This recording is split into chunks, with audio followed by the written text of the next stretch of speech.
congratulate. Had a great day Sunday. Congratulate Steve and the guys. Big win, top 20 win. Looked great, and certainly the football program with another bowl game. And what an outstanding chance for our fans to go to a great place, see a great game. So it was a really good day Sunday. So fun to be a part of it, and certainly turning gives us some momentum. Hopefully going into this week, and everyone knows what this week's about. So we're excited to have our part in the series. Quickly, before everyone needs to ask, Maddie Wise is being evaluated by the doctor today, and we'll see. But I would say, in NFL parlance, he's doubtful for tomorrow, obviously. So as soon as we know, we won't know anything until tonight. So, but that's where she is. She hasn't done anything at all to even warrant thinking she would play tomorrow. So, just so you know what's going on there. What kind of the stories are legendary about Bridget when she would have a tough game, just getting back into the gym and just kind of that motivating her? Did you see that kind of from Ashley after last year's game against Iowa? Yeah, I mean, Ash is, she's one of those players that us more mature in age coaches call old school baller. The kid just loves to play, loves to practice, shows up every day. And after last year, obviously, that's a tough day way for the game to end, and you're playing in your hometown and everything. But she has an amazing ability for a young player to not get too focused on what happened. She's very good about moving on, and she's moved on great. She had a great freshman year. She's off to a really, really good start this year. So I know she'll be ready to go. And like I said, the way she practices will allow her to continue to develop. And I think that's a tribute to the kind of player person she is.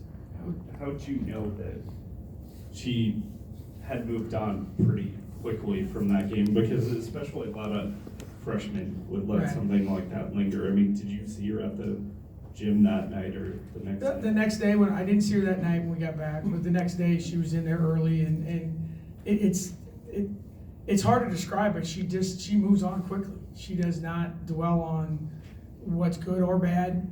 She doesn't make excuses. She knows when she plays well, when she doesn't play well, and she goes back to work. And it's a very business-like approach, unlike she didn't. Most kids blow it off like, yeah, it's a game, we lost, who cares?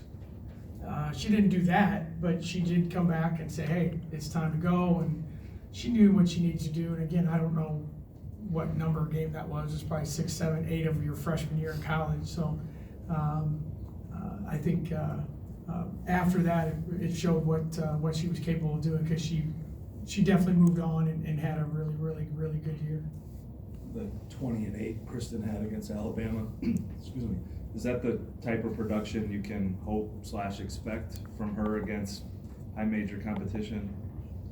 Hope for sure, expect, I don't know exactly, but she's capable. She really is. She's very skilled. She's a hard kid to guard. You're not a preseason first team all Big 12 pick by the other coaches in your league unless they think you're good. Obviously with Kristen, it's trying to keep her healthy, trying to get her back into the flow of what she missed, but her skill set will allow her to be in those situations where she can shoot the three, she can shoot free throws, she can post up. We got to get her an offensive rebound a little more. I think some of that will come when she feels more comfortable physically. I think she's kind of not really excited about getting into contact quite as much as she did before, but I think when you have a skill set like hers, it allows you to find different ways to score. It's not just make threes, just post up, and I think that's going to allow her to, depending on the matchups that we face, allow her to have some nights that are pretty good. How much has, I guess, the choppiness of her, even going back to the summer of unavailability, hampered her, made it harder to get into the swing of things? I think it's hurt her. I think it's hurt her because she's someone that comes back fairly quickly from a skill standpoint, because she's got a great stroke, she understands the game, she knows how we play. I think for her confidence level to not practice and do those kinds of things, it has hurt, because it wasn't just in October, it happened throughout the summer. Injuries happen to a lot of people. We're fortunate it's not worse than it was, but I think for her, going from important role players as a sophomore to maybe the best player on your team and one of the best players and be that kind of all Big 12 caliber player, to not be able to practice and get the work in with your teammates, considering what we lost, that did hurt her and it's hurt our team, but hopefully those days are behind us and we can move forward.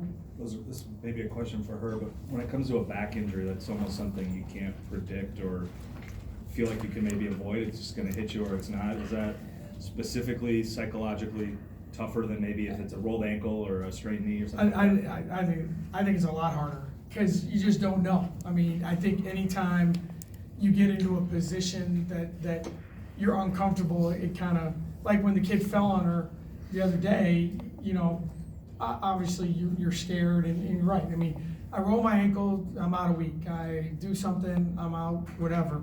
This is one of those things that is just, you don't know when it's coming, and so do you not worry about it and just play, or do you subconsciously keep yourself out of positions?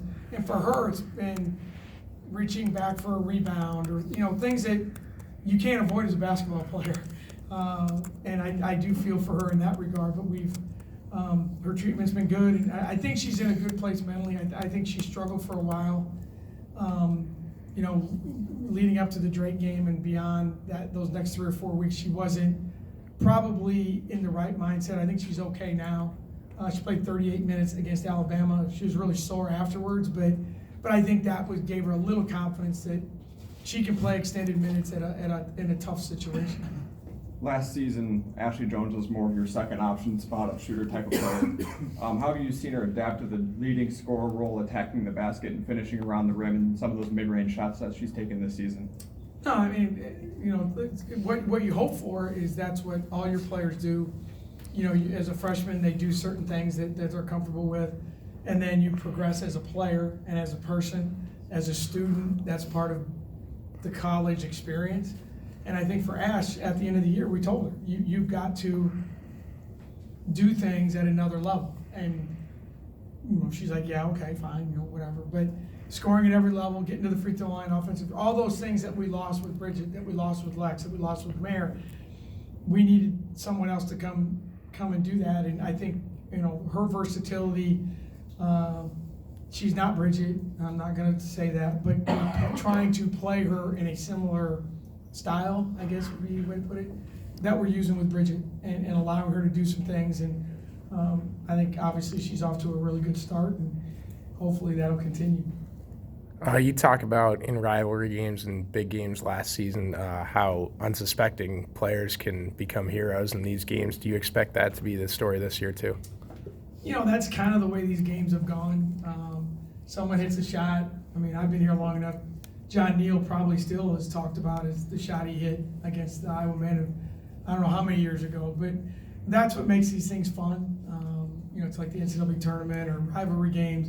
Everyone's got a scouting report, and you know, we focus on 3 or 4 players. They focus on 3 or 4 players, but who's the person that's going to make a play, make a shot that changes the game? And those are things that are fun, and they last a long time. And coaches always talk about, you know, you play, this game lasts 40 minutes, but for some of us who've been involved in it, there's players that talk about it for their whole life because of what happened in this game, because people notice.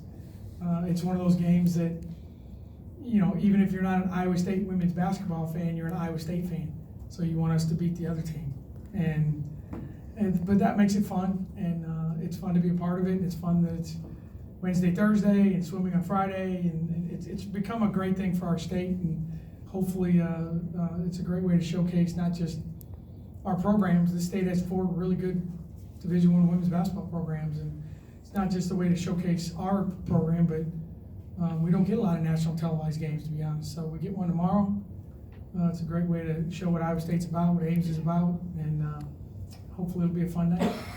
And Nez has really grown from last season to this year. Is this what you expected her to do with this extra year of eligibility, or has she kind of outgrown your expectations? You know, I think Nez is probably playing better than we thought. I mean, you look at where she was last year, and I think she played 8 minutes a game, and, you know, I mean, she had a couple, you know, Miami and the preseason NIT thing, but the kids worked really, really hard. She loves college. She loves being a part of what this experience is about. The journey she's on is, if not the most unique journey of any player I've ever had, it'd be right there. And one of the things that we've talked about with Inez and she's bought into in the whole collegiate experience is take advantage of the advantages that you have. And, you know, for her to come and be a part of this team, we needed her to do some things. Obviously, the opportunity came even greater with, you know, with Maddie being hurt, Kristen being hurt.